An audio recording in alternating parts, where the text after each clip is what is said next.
Welcome to High Noon, where we talk about controversial subjects with interesting people. And I'm Inez Stepman, and I'm back after turning over this podcast for the week to Emily Jashinsky and Maddie Kearns last week. I hope you enjoyed that. I know I did. It was fun experience to listen to my own podcast as a listener. But this week we have Nate Hochman, who is an ISI fellow at National Review, a Robert Novak fellow at the Fund for American Studies, and a fellow Claremonster, by which I mean he was a Publius fellow with the Claremont Institute. So he's won just about every fellowship that a young up-and-coming conservative intellectual can win. And he has another one of those jewels in the crown, which is he has been published in the New York Times. He wrote a very interesting essay, which is, again, a remarkable achievement, not only because the New York Times still has mainstream purchase, but because they didn't manage to edit out all the interesting things that you wrote and try to turn them around on conservatives. But at the New York Times, where they like to write hysterical screeds about evangelical dominionism, you actually have an essay that essentially tells those readers to be careful what they wish for. Could you lay out your thesis in this essay, which is called "What Comes After the Religious Right"? Right. Well, thanks for having me, Inez. I think the basic premise of the New York Times essay, which came out last month, was that it's no secret to anyone who's sort of been paying attention that the decline of religion is an empirical fact in America. We're seeing, by the double digits decline in church-going rates and affiliation with any kind of organized religious identity in America. And that's been going on at least since the 1990s. But one thing that I think hasn't really been discussed enough is the fact that that is not just occurring on the left. Certainly the decline in religion started in the mainline Protestant liberal denominations, but it's now moved into the conservative evangelical Protestant and other kinds of conservative, theologically and politically conservative denominations as well. And what that means is that the so-called religious right, the kind of religious social conservative movement that really became a political force in the 1970s and has been a major player in the Republican Party since around then, is in decline in an important way, just in terms of the fact that there are less bodies, there are less voters who sort of make up that demographic than there used to be. So that doesn't mean, of course, that religious conservatives aren't going to play a major role in Republican politics for the foreseeable future. They still control large swaths of the Bible Belt, and Republicans, including Donald Trump, feel the need to make appeals to them in order to win elections. But it does mean that there is a kind of more secular strain of conservatism that is increasingly surfacing and making itself known. And that was, in many ways, one of the reasons that Donald Trump won the 2016 Republican nomination, was because he actually did better with Republican voters who didn't go to church in the primary than he did with Republican voters who did go to church. So I was trying to sort of make sense of what this sort of secular conservatism, which is still a kind of cultural conservatism, actually looks like and what it means for the Republican Party. And what I concluded was that there are a variety of culture war issues, education fights, debates over immigration, American identity, critical race theory and gender ideology in schools, all these things that we're really familiar with, which certainly old school religious conservatives still hold conservative positions on, but you don't necessarily need to be a religious person to sort of fall with the right in terms of your view of those issues. And what you're seeing is the rise of millions and millions of voters who are often moving into the Republican coalition because they're alienated from the cultural left, who aren't necessarily churchgoers, they're not necessarily religious, but they are kind of culturally conservative on all these other issues. And the culture war is forming this new cultural conservative coalition, which is not directly informed by religion anymore, but still has the kind of social conservative affect. So I was sort of trying to wrestle with what that means for the future of the conservative movement, for the future of the GOP, and ultimately, obviously, for the future of America. Yeah, you point out that there are plenty of tensions in this coalition, right? And I think the best maybe avatar for the new secular right on these cultural questions might be somebody like Dave Portnoy, or the so-called barstool conservatism. And I think maybe an analog on across the sex spectrum might be suburban white female voters, college-educated female voters who handed Glenn Youngkin the election over education issues. Both of those groups of voters probably really upset about the Dobbs decision, right? So we have now, because of this decision, we have abortion thrown back into the political mix. And it's almost funny to think about because let me ask you this. How do you think the issue of abortion, which is sort of this traditional moral majority type issue, how do you think that issue is going to make waves in this new political coalition where the center of the culture war is not gay marriage or abortion, or hasn't been at least? It's been what's being taught in your child's school. It's been the southern border, issues, as you say, of identity, nationhood, of education and citizenship. How are these essentially the reinsertion of a moral majority issue, abortion, back into the political process? How is that going to affect these different coalitions? Well, that really is the ultimate question, right? I mean, I think one of the things that I was talking about, especially towards the end of the piece, is that overturning Roe, this was written after Dobbs had leaked, but before Roe was officially overturned, could really heighten the contradictions for this coalition. And I think we already are seeing the beginnings of that. For people who are on Twitter, they might have come across Dave Portnoy's temper tantrum that he threw after Roe was officially overturned, where he said, despite the fact that he hates the woke left, he's going to vote Democrat now because Republicans are trying to ban abortion. There are certainly plenty of voters who probably share that general disposition, particularly the kind of secular so-called barstool conservatives named after Dave Portnoy, who are really anti-woke, but are kind of, definitely not Christian, sort of sexually libertine, probably pro-choice. Some of them might drift back into the Democratic Party coalition. But I think that, I don't think that that's sort of the end of this coalition of voters, because a lot of these voters, they just might not care about abortion very much, right? I mean, for a lot of voters, it's just not a particularly high priority. Or they might find that they are put off more by kind of left-wing cultural ideology and the increasingly aggressive radical edge of it than they are by the Republican Party's stance on abortion. Or they might actually be alienated by the left's abortion radicalism. I mean, remember, most Americans kind of fall between the two parties when it comes to abortion. They're not with the full pro-lifers in that they generally are supportive of first-term abortions and maybe some exceptions in the second term, but they're really, really uncomfortable with, as you progress through the pregnancy, the sort of late-term abortions, which is something that the Democratic Party is behind. So everything's in flux right now. I think anyone who pretends to know exactly what's going to happen is probably overly confident, because we don't know exactly what's going to happen. But what I think both parties are going to have to sort of articulate positions that are actually probably unpopular with the vast majority of voters. And the broad mass of voters who are probably moderately pro-choice are going to choose which party they're less put off by.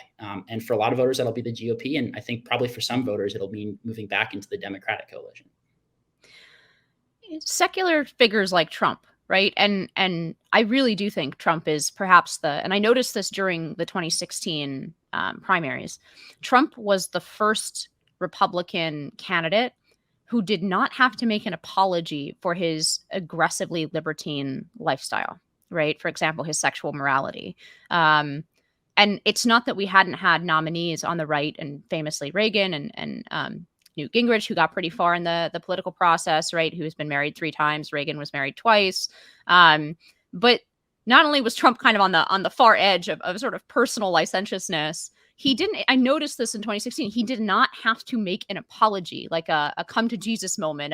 I've made mistakes in my past, but now I'm living on the straight and narrow. He never actually, had to make that apology in order to appeal to Republican voters.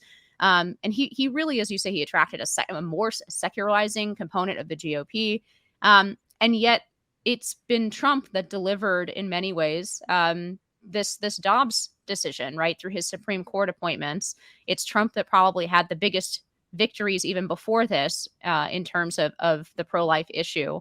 I mean, is that the shape of things to come? Because you seem to kind of be suggesting that in fact, even though rhetorically or in terms of priorities, the religious right may have to make more compromises and acknowledge the reality that they are no longer the political force that they once were. At the same time, this secularizing post-religious coalition has potentially the ability to deliver them hard victories on issues that they've been losing for decades. Right. And that was exactly the point that I was making in the Times piece. This is, I guess, the optimistic reading, but I think there's a legitimate point to it, which is that because this more secularized version of conservatism is appealing to millions more voters who might have been put off by the old religious right, it has the capacity to dramatically expand the Republican Party tent. And by doing that, it has the capacity to send Republicans into power who actually can pass some religious right priorities. Remember, Trump, certainly an avatar of this more sort of secular conservatism, was the person who delivered the number one religious right priority since the inception of the religious right, since the 1970s. And I think in many ways, while religious voters might not be particularly excited about having to ally with people who do not, for any number of reasons, share their theological and moral commitments, it is an alliance that can bear real fruit for traditional social conservatives because it has the capacity to win. So obviously, in politics, all coalition building requires compromises and concessions, and the religious right is going to have to make concessions if they want to remain electorally viable. But I think that they can use the emergence of this coalition to their advantage to do a lot of things that they might not have been able to do on their own. And I think that's the way that sort of traditional religious and social conservatives should think about this. You don't have to sacrifice your own personal principles to be part of a coalition, but you do have to be willing to work as a coalition partner to advance shared ends. And I think, the end of Roe is just a perfect example of how that can be successful if different coalition members work together. One of the more interesting pieces of this essay is where you write about the moderating influence of Christianity, that Christianity has actually had an enormous moderating influence the way that the American right thinks about, for example, patriotism versus nationalism, or sort of a hard nationalism or ethnic nationalism versus a more inclusive, universal kind of American patriotism, nationalism, whatever you want to call it. You cite some white nationalists in service of this point. It's certainly not new that white nationalists despise Christianity. Hitler thought that it had weakened the traditional pagan German people, right? Because it has themes of forgiveness, of universality, the elimination, for example, of the difference between Jew and Greek, right? What does that moderating influence disappearing say about maybe any potential dangers to the rise of the post-religious right?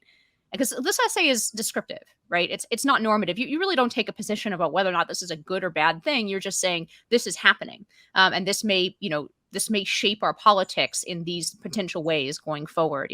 Do you have any worries about where the post-religious right could end up, or do you think that sort of the American right is inherently, for example, less ethno-nationalist than, say, perhaps the French right or the right in a lot of European countries? Well, I do think that the American right is inherently less. It's a less blood and soil conservatism, just necessarily because of what America is and always has been. I think that's pretty clear. But there are obviously dangerous places that any version of this could go. And I was citing some really, really interesting opinion polling that showed that the old Christian conservatives actually had much more moderate views on issues like immigration, for example, than less religious conservatives. Less religious Republican voters were much more likely to favor something like Trump's Muslim ban. That's the sort of colloquial version for it. Much more likely to support reductions in legal immigration rates. There's a sort of much more sort of hard-edged disposition to a lot of these new cultural issues or resurgent cultural issues on the more secular right than there is in many ways in the old kind of Christian conservative end of the conservative spectrum.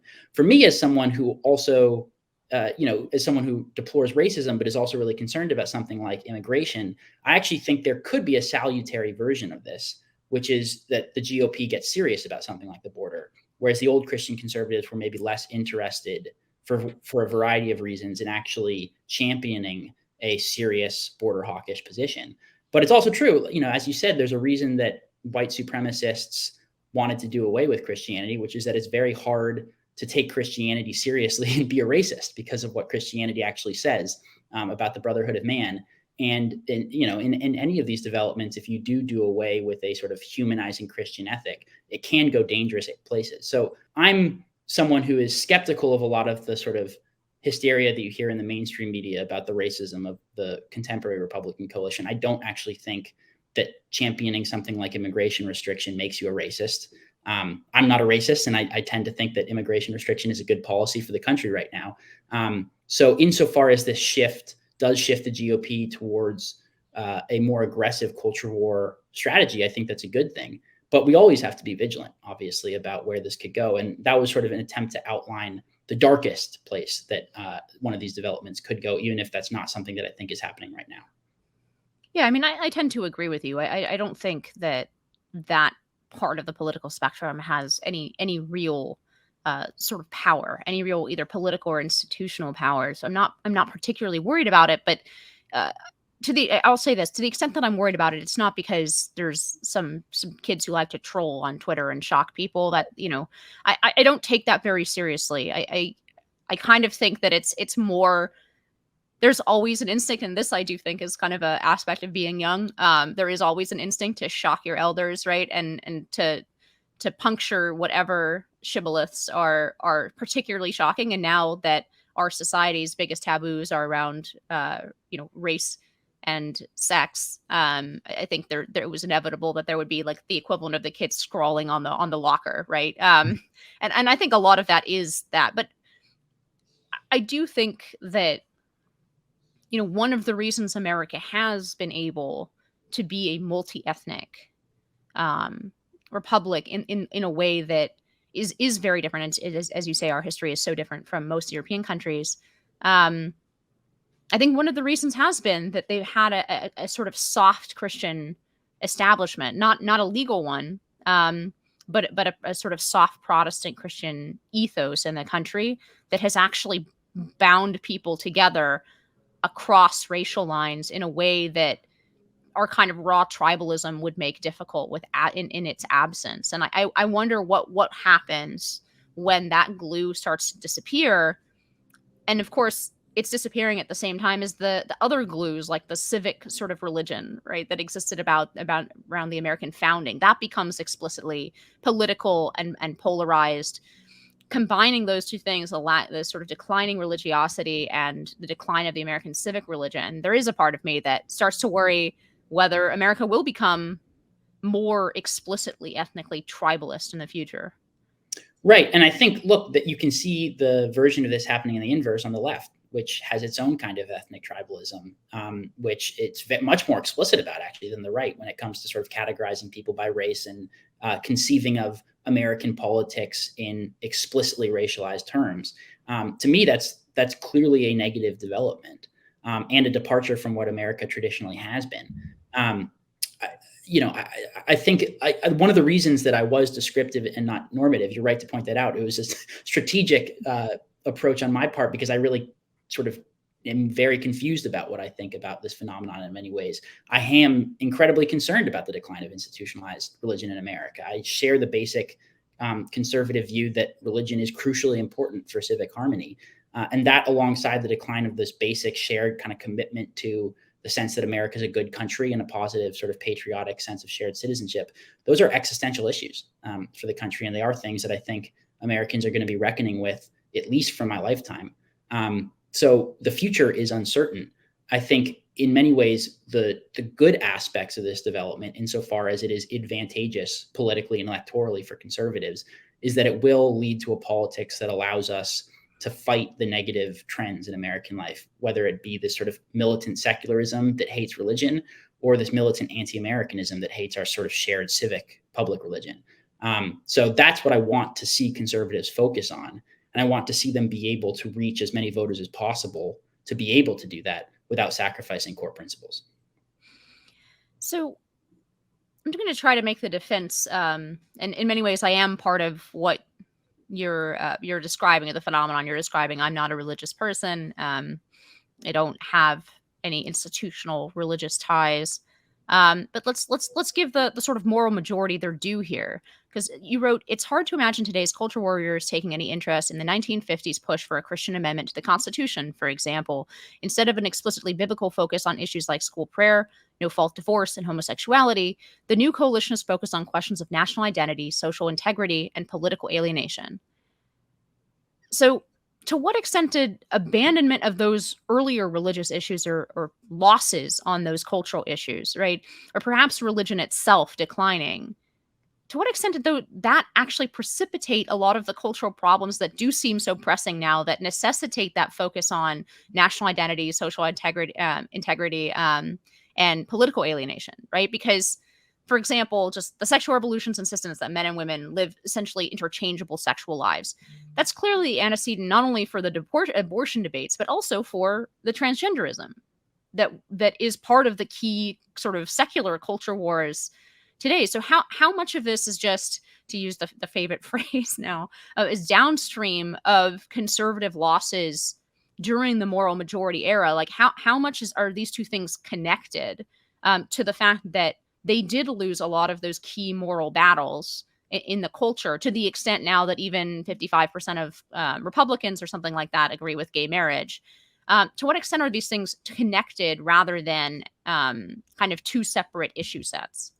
Oh, I think they're absolutely connected. I mean, look, I am a traditional social conservative in many ways, and I agree with the religious right on most of the issues that they were fighting about. So I mourn those losses, and I think that overall the religious right's failure to stem the tide of cultural liberalism is what has gotten us to this place, right? You cannot have the transgender moment without first having the gay marriage moment, right? That just it would not work if you did not first dismantle the idea that marriage is between one man and one woman before you can even get to the question of whether or not men and women exist at all. It's pretty obvious to me that that progression has been leftwards in the culture, and social conservatives and cultural conservatives are fighting a rearguard action in many ways. For me, the question now is, it's okay to mourn those losses, but you have to actually at some point figure out how to engage with reality on the ground as it is today and how best to fight those battles. And I think what I was trying to outline was sort of a way forward for both social and cultural conservatives, regardless of your religious commitments, to actually fight those battles. So the culture war today and the fierceness of the issues and the radicalism of the left that we're fighting, that's all the results of the fact that conservatives were unable to stop the leftwards lurch of the culture in the 1980s and the 1990s and the 2000s. That's all true. I think the sort of other aspect of that story that might complicate everything a little bit is that religious conservatives were also quite narrow in the way that they conceived of the culture war, right? It was really about public religion, abortion, same-sex marriage, sort of rights of homosexuality in general. They were not conceiving of the culture war as broadly as I think that they should have, and in terms of engaging with sort of how debates over, American history are taught, or how, to talk about, national identity, immigration, all these new issues that have entered into our political discourse over the course of the last few years. Those were important issues too. And I think that religious conservatives weren't engaging on them as much as they should. So that's the sort of salutary aspect of this development now, which is that I think conservatives actually have a much more holistic view of the culture war and are engaging in terms that actually sort of understand that the culture war permeates all of our other issues, rather than siloing specific social issues like abortion off from other political issues. So I think the right now is better situated to aggressively fight the culture war than it has been for a long time. And that's something that I'm excited to see. But it's also true that one of the reasons that we're in the position we're in is because we have sustained enormous losses over the last few decades in the cultural sphere. And that's a reason for serious concern. Absolutely. Yeah, you pointed out something before we went live with this podcast, which is both the left and the right are convinced they're losing, right? Why are they wrong and we're right? No, but why is it that a large part of the left, because this is consistent over time, at least as long as I've been in politics, is that the left also feels that it's losing, and I actually cannot comprehend why they think that. Except maybe to split off the sort of radical Marxist kind of dirtbag left off from the sort of mainstream neoliberal left. But it seems to me culturally that Dobbs is the first time that they've actually experienced a setback as opposed to a slowdown in probably 50 to 70 years. Right. And so why is it that they are also convinced that they are losing? Well, this is obviously an unsatisfactory answer from the left-wing perspective, because I think they think that they're losing because they see sort of this neo-fascist right that's on the verge of dismantling American democracy and, controlling everything, which to me is absurd and ridiculous and completely removed from reality. I think the most obvious answer is that the left has become accustomed to controlling everything, and they still do control most institutions in American life. And any serious challenge to their control of any institution is seen as an unconscionable loss because they have been raised in an era where there is a sense that they deserve to control all of our institutions. So when the right actually does mount a serious counteroffensive, it feels existential to them because it is in many ways a challenge to their monopoly over everything. So the reason I think that you're seeing a hysterical meltdown, for example, over the most recent Supreme Court term, is because, to your point, this is the first time that the right has actually dismantled left-wing control of an institution. The left does not control the Supreme Court anymore. Now, does that mean that conservative Supreme Court justices are always going to rule the right way on every issue? No, of course not. And you've already seen Republican appointees rule badly on a variety of important issues, but it is not a left-wing institution anymore. And it has been a left-wing institution since Roe, at least. And it's been an institution that the left was used to looking to as a sort of bulwark against conservative counteroffensives. And now that it isn't, that's a huge problem for a side of the political spectrum, a political project that was used to basically operating and controlling everything. And so that feels like a major loss. I mean, it's a little cheeky, but there's the sort of campus left-wing line that you see at protests occasionally, which is that when you're privileged, equality feels like oppression, right? Which is, I think, in the way that they're using it, is often it's illegitimate. But in this context, it's true. When you are used to enjoying unchallenged power everywhere, any challenge to your power or any actual fair fight feels like an existential threat, and feels like you're actually losing ground. So I would like to see an America in which the left was actually right that they were losing. I don't think that we're there yet. But something like our takeover of the Supreme Court certainly is the first step in actually righting the scales a little bit. So you talk about a fair fight. That's really my question, because I agree with you in the sort of central thesis, not only the descriptive thesis that we are secularizing, but that this coalition that you're pointing to is probably the core of a new majority that will be quite enduring, that may, fracture around the issue of abortion or a couple other issues. And actually, I think will probably be quite diverse when it comes to economic questions, right?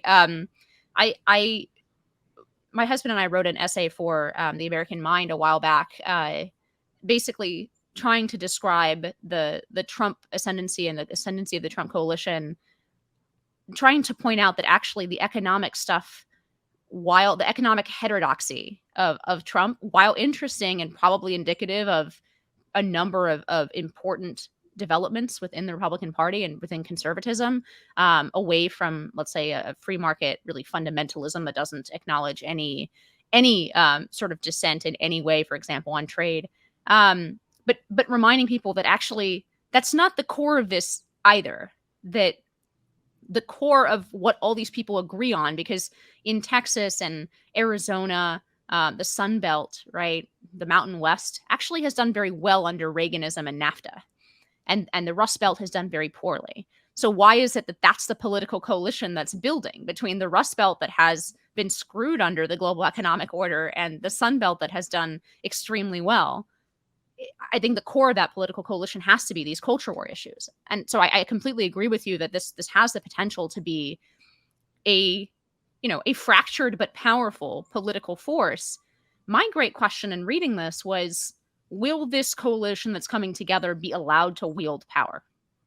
And this goes to the fairness, the fair play point you just made, and the fact that the left is so unused to losing any battle. If this coalition starts to actually threaten hegemonic leftist power within institutions, or the power of those institutions themselves, given what has happened with the Trump presidency and for example, the bureaucracies stepping completely out of line, whether that's leaking stuff or actively trying to contravene presidential policy, not reporting, critical foreign policy developments to the president so that he can make a decision. Those kinds of anti-democratic or illegitimate, unfair moves on the sort of chessboard of politics, will this coalition actually be allowed to make a number of substantial wins like of the order of Dobbs, or before it actually gets any ability to do that, will the systems themselves, essentially, will the empire strike back here? Will they change the Rubik's Cube or like the gameplay so that these democratic majorities cannot actually put into action any of these sort of cultural victories that they agree on? Well, I think the answer to that question very much determines, or is determined by how prepared the conservative movement and the Republican Party is to engage with a reality in which the empire is going to strike back, right? Which is that even as I think the Republican Party is beginning to wrap its head around the situation and just what they're up against. And I mean, you can look to someone like Ron DeSantis in Florida, who's really engaging with politics, with the understanding that he's not just up against the Democratic Party in the political arena. He's up against an array of sort of public-private institutions that are going to be working to undermine everything that he tries to do. But you see, again, the left talking themselves into the idea that the right taking power in any arena is an existential threat to democracy, and that everything is required to stop that from happening. So you are, especially if as the right continues to log victories, which I think they will in the sort of short to medium term, you are going to see the left regroup and respond aggressively. And I don't even think we really know what that's exactly going to look like yet. But right now, Dobbs sort of took Democrats and the left by surprise. I mean, there's a lot of hysterical hand waving, but they actually don't have a plan really to confront it because they are not used to losing. So right now, the entire kind of left-wing institutional sphere is on the back foot because they don't really have a game plan for what to do when the right actually wields power effectively and actually takes ground. But I don't think that's going to last forever. They are going to regroup and they are going to develop a game plan and they are going to strike back, and the right has to be ready for that. Right now, in this window of opportunity we have, when they're on the back foot, I think we need to push as hard as we can because this is an unprecedented window where we actually can make serious strides. But 3, 4, 5, 10 years down the line, we are going to be contending with a constellation of incredibly powerful institutions that are going to be committed to working together in sort of a coordinated fashion to undermine any attempt to actually pass conservative policy or actually take power for conservatives. So conservatives have to think in those terms. Whether or not they're going to be able to, remains to be seen. I think they can. I mean, the genius of our constitutional system, even in the state that it's in right now, is that there are still tools and mechanisms for us to fight back, whether it's at the state level or, with the Supreme Court. But we are going to be up against an array of incredibly powerful institutions that are going to be trying to undermine anything conservatives try to do. And conservatives need to sort of understand that that's the reality of the situation and engage in those terms. Yeah, I mean, look, I'm very heartened by the way that DeSantis is acting, which does reveal that he thinks about it in those terms, right? That one, he understands that he's not just fighting within the boundaries of the political arena, that he's fighting institutions, as you say, both public and private, that are going to use their power in a coordinated way. I mean, there's the question, though, of legitimate or illegitimate exercise of power, right? So if this new coalition takes power within the legitimate political institutions, which is to say they win the House and the Senate and they actually start, and I'm very pessimistic as to whether or not they'll actually start passing actually important anti-institutional legislation. But let's say they did that, right? That we win the House, the Senate, and eventually the presidency. They start passing. Let's say they decide to gut the universities and they decide to get all the federal money out of the university system. They say this system is hostile to everything we believe in. There's no reason why we should be subsidizing our enemies. No more money for you, right? I guess my question is, what illegitimate methods are these institutions going to use to try to make that exercise of political power, which is well within the bounds of every constitutional and small L liberal sort of space, to make it illegitimate in the same way that they made Trump and his election illegitimate for 4 years? That really scares me. And I don't mean to go all like super black pill on this, but the way that, for example, the bureaucracies and the intelligence services of the United States acted during the 4 years of the Trump presidency really it frightens me for any situation, especially because Trump was kind of ineffectual. If we had somebody who was more effectual at actually hitting the left where it actually hurt, I struggle to see what will prevent them from completely jettisoning any norms, any like sort of small L liberal norms, which anyway they've declared bigoted and racist, for the actual exercise of properly democratically elected power. Right. Well, I mean, I think in many ways they already have jettisoned those norms. All the talk of norms from Democrats is very selective, right? When Republicans are actually doing things, it's a violation of norms. When Democrats are violating norms, of course, it's just defending our democracy. But this is why, to my mind, it's so important that in many ways Republicans do think in sort of anti-institutionalist terms, right? I do want to see the Republican Party go to war with the universities and the education bureaucracy. I do want to see the Republican Party go to war with Silicon Valley. I want to see the Republican Party go to war with big business and the corporate bureaucracies that wield big business, often against conservatives. But that thinking in those terms is not something that sort of institutionalist conservatives and mainstream Republicans are really used to doing. They're used to thinking of powerful institutions as their friends, which in many ways is a holdover from a previous era that does not exist in American life anymore. And I think Republican voters are actually much further along in understanding the reality of the situation than most Republican Party elites are, which is a good thing because it means that there are pressures on the Republican Party to move the right way. But it is going to be a slow and painful process, and we're going to sustain plenty of losses on the way. In terms of whether or not I'm optimistic or pessimistic, I think all conservatism to a certain extent is pessimism. It's political pessimism enacted. We have a very low regard for human nature in general. But I do think that, like I said, I think the right is actually in a better place today to confront these issues than it has been in a long time because it's just beginning to grasp the reality of the situation. The Republican Party, I think, hasn't quite caught up yet. And you're going to see a lot of resistance and a lot of things that I'm frustrated with, even if we have majorities in both chambers of Congress and the White House. But it is exponentially better in terms of the situation than it was just a few years ago. Are we going to see a Republican Congress defund Harvard? Probably not, at least in the next 5 years or so. But are we going to see a lot more Republicans talking in and thinking in those terms? I think so. And that, to me, is material we can work with. So in general, we need to be thinking in terms of weakening these institutions that are controlled by our enemies. Silicon Valley should be weaker than it is. The university system should be weaker than it is, because to your point, insofar as we allow them to maintain power, they're just going to use it to undermine us. But, that is a long-term project. I think we're seeing the beginnings of it with people like DeSantis in Florida.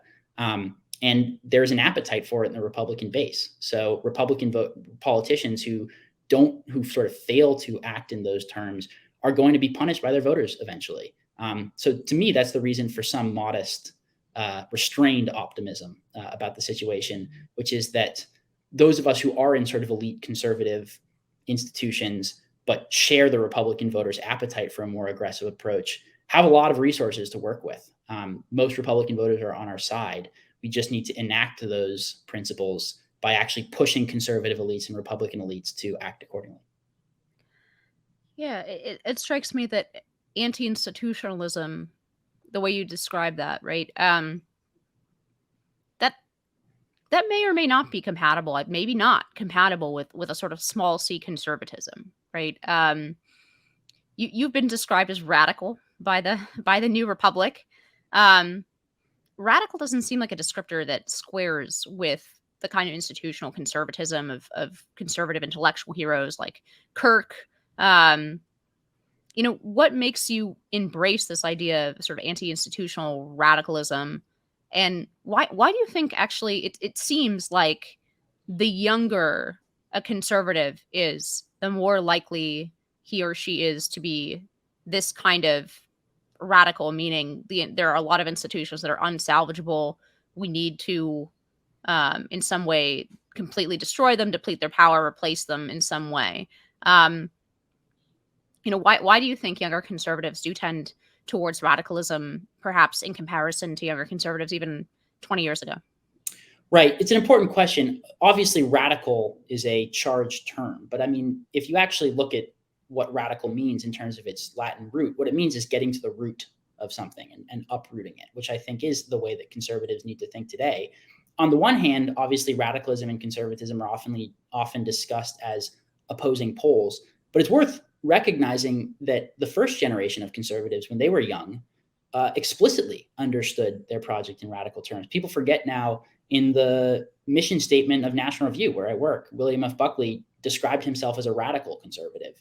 And he described himself as a revolutionary against the liberal order at various other junctures. He called Goldwater's campaign a counter-revolution, right? So they were really thinking in those terms. And I think as conservatism became institutionalized and became more associated with sort of institutionalism, it lost kind of some of its radical edge.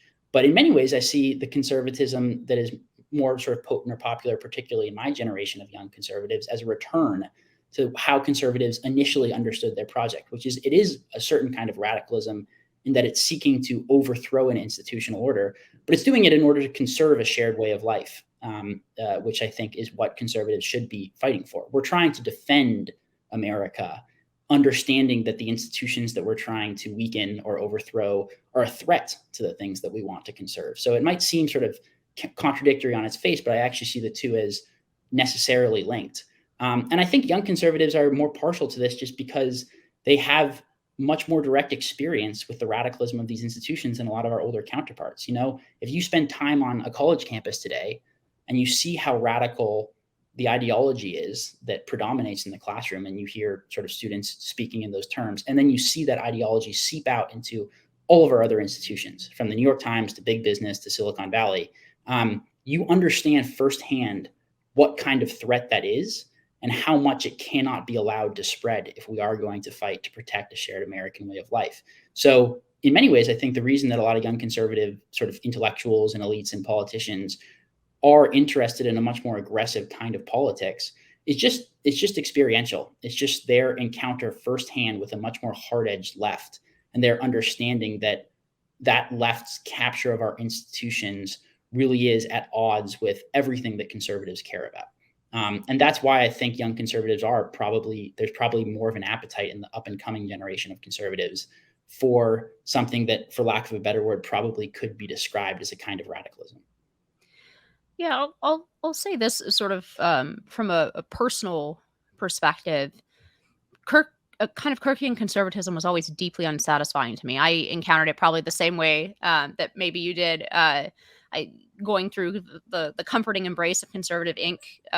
You read all the same essays, you read all the same books, and I always found it devoid of like pretending that conservatism is devoid of actual content to be out of keeping with American history and out of keeping, and certainly with how I felt about my own intellectual views, right? Or my own ideological commitments. Like, I actually always felt that I do have ideological commitments, not just a sort of a natural, instinctive, don't tear down the fence until you know why it's there kind of. Yes, that's part of conservatism, and that kind of thumb on the scale for prudence and the respect for tradition. But it seems like you actually need a reason to say that your tradition is good. And that was always inherently dissatisfying to me, that the kind of pluralism sort of verging almost into moral relativism, where it's, all civilizations are wise. Well, not all civilizations are equally good. So I always had kind of this objection, but I think this moment is really pulling apart those poles of conservatism between the people who do believe that there is content to preserving, as you say, the American way of life, and people who believe that conservatism is a disposition. Because if you believe that conservatism is a disposition, and that you believe that slow change is the only way forward, that massive or radical change is dangerous, which I actually do believe is dangerous. But that now not only says, makes conservatives the new conservators of the New Deal, which it has for all of movement conservatism. It now makes us the conservators of essentially wokeness, right? And to that extent, there really is a lot of merit to the critique that conservatism for the last several decades has been progressivism driving the speed limit. Right. And I wrote my senior thesis in college on this British political philosopher, Michael Oakeshott, who was exactly the kind of conservative you're describing. He sort of hated politics, and he described conservatism as a disposition. And it's a very beautiful literary articulation of a particular kind of disposition. And what I would say in its defense is that it makes some amount of sense at a time when our institutions are not controlled by radicals, right? In a different time, in a different moment, in a different context, that kind of steady as she goes conservatism is very useful and important. And it can help us identify what we're fighting for and what we should be trying to preserve. But I don't think it's enough in terms of giving us a political philosophy that actually allows us to fight to defend things. Because if your sense of sort of small c conservatism is just that you are fighting to preserve something approximating the status quo, or you're just opposed to radical change, you are going to basically be acquiescing to driving the country into a ditch, because that approach to politics is just basically, like you said, the speed limit version of progressivism. That's not what we need right now. We need an actual, some kind of radical course correction, because the way the country is going is unsustainable. And for those of us who love this country and see something noble and redeeming in its traditions and its history and its people, it's unacceptable to just accept that as what conservatism is. We need something that is actually willing to affect a radical course correction, which requires something more aggressive than basically being opposed to radical change. There's plenty of resources for that in the American conservative tradition. Like I said, a lot of the early conservative thinkers were a kind of radical. But the kind of conservatism that someone like Kirk was articulating was a defense of a bygone era that does not exist anymore.